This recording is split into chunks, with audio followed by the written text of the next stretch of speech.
जिसका जिक्र इबादत, जिसको देखना इबादत, जिसके साथ साथ चले हक, जिसकी पाकी का गवाह खुद रसूल खुदा, जिसको सताना नबी को सताना,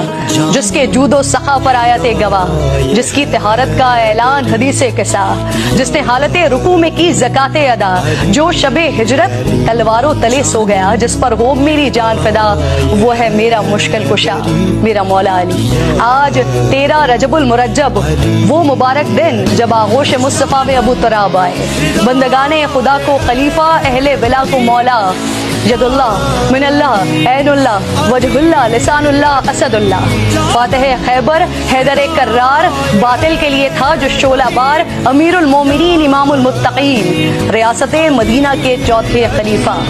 हुजूर ने कहा जिसे बेहतरीन बिस्तरे मर्द पर बना जो अमीन, जिसकी शादी का फैसला हुआ अर्शे बरी, 40,000 फरिश्ते थे हाजिरीन।